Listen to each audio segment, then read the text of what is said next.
There are multiple rewards for every disciplined effort. That is one of life's most beautiful arrangements. You will reap what you sow if you sow well. There are many laws that govern and explain human behavior, but the law of sowing and reaping may be the most important one to comprehend. There are multiple rewards for every disciplined effort. What an idea! Your reward will be multiplied if you provide exceptional service. Your reward will be multiplied if you are fair, honest, and patient with others. Your reward will be greater than you expect if you give more than you expect to receive. But keep in mind that the key word here is discipline, as you might expect.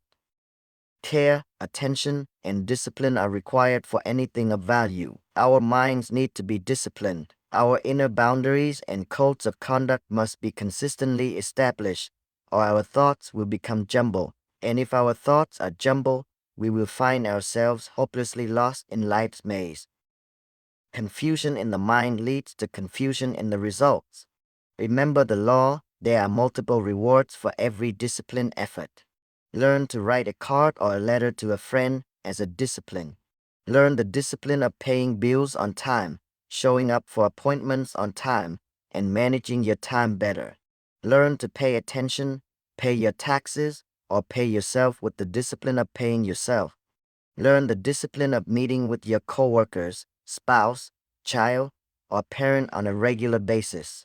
Learn the discipline of learning everything you can, teaching everything you can, and reading everything you can. Multiple rewards for each discipline. New knowledge for each book. New ambition for each success. New understanding for each challenge. New determination for each failure. That's how life is. Even negative life experiences contribute in their own unique way. But a word of warning to those who overlook the importance of taking care and paying attention to life's disciplines. Everything has a cost. Everything has an impact on the other. If you don't practice discipline, you pay a price. With the passage of time, all things of value can be taken for granted. The law of familiarity is what we call it. We take things for granted if we don't practice the discipline of paying constant, daily attention. Take yourself seriously. Life isn't a warm-up exercise. Consider your current situation. What areas require immediate attention? Perhaps you had a disagreement with someone you care about or who cares about you, and your rage prevents you from speaking to them. Isn't now the perfect time to assess your need for a new discipline? Maybe you're on the verge of giving up, starting over, or starting over again, and the only thing missing from your incredible future success story is a new, self-imposed discipline that will force you to try harder and work more intensely than you ever imagined possible. The discipline you impose on yourself is the most valuable type of discipline. Don't wait for things to get so bad that you have to rely on someone else to enforce discipline in your life. Isn't that a tragedy? How do you explain the fact that someone else thinks more highly of you than you do of yourself? That they forced you to get up early and go to work when you would have preferred to let success go to someone else who was more concerned with themselves. Your life, my life, and each of our lives will either serve as a warning or an example, a warning about the dangers of indifference, self-pity, lack of direction, and lack of ambition, or an example of talent put to good use, self-imposed discipline, and clearly defined and aggressively pursued goals. How to start a new side discipline. Everyone has a mental list of things they wish they had done differently. This weekend, I should have written to my mother. I should have told her how much I cared a long time ago. Last month, I should have called that creditor and told the truth. Years ago, I should have started working out. We can work on the basics on any given day, on any one of a variety of small tasks that will help us begin the process of self-discipline. The joy that comes with this small victory will kickstart the miracle. Early inspiration from the practice of new and simple disciplines will initiate a process known as soaring self-worth. It makes no difference how small or insignificant the activity is, because great opportunities exist within those obscure but important disciplines. This kind of incremental progress will help us climb out of the abyss of failure and neglect that was once our home. We will have built a new rung with each new discipline, allowing us to climb out of the darkness where the failures, complainers, and the confused and misguided gather to share their sad stories about how unfair life is. Building the ladder is easy to do. The tiniest of disciplines, when practiced on a daily basis, kickstart an incredible process that has the potential to change our lives forever.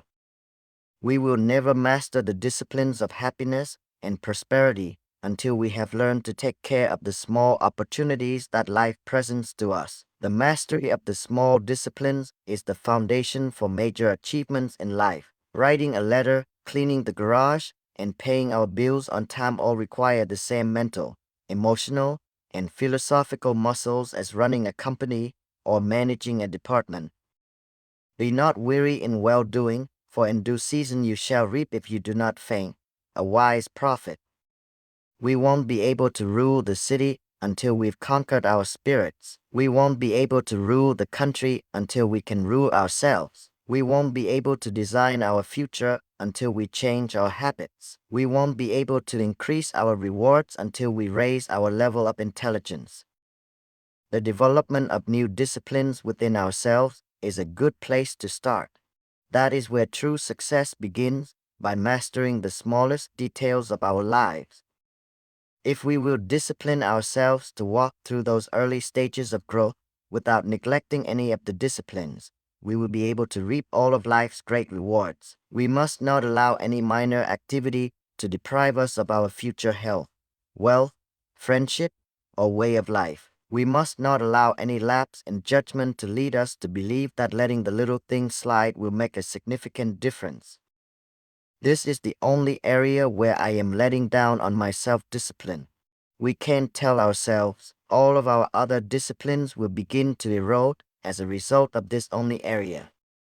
Discipline activity is one of the greatest challenges we face as a society. We must discipline ourselves to maintain a positive attitude because we are surrounded by forces that can quickly erode the attitude we have worked so hard to cultivate.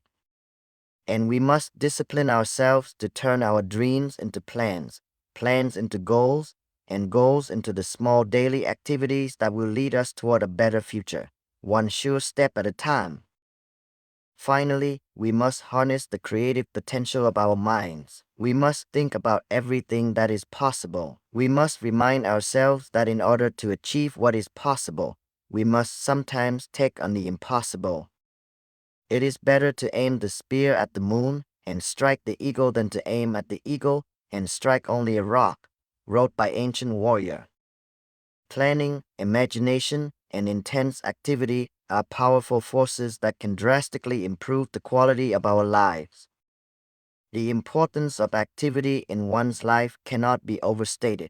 It is the power that gives our philosophy and attitude substance and meaning. Intelligent, planned, intense, and consistent activity generates new energy and propels us forward toward the exciting future that our thoughts and desires have already imagined.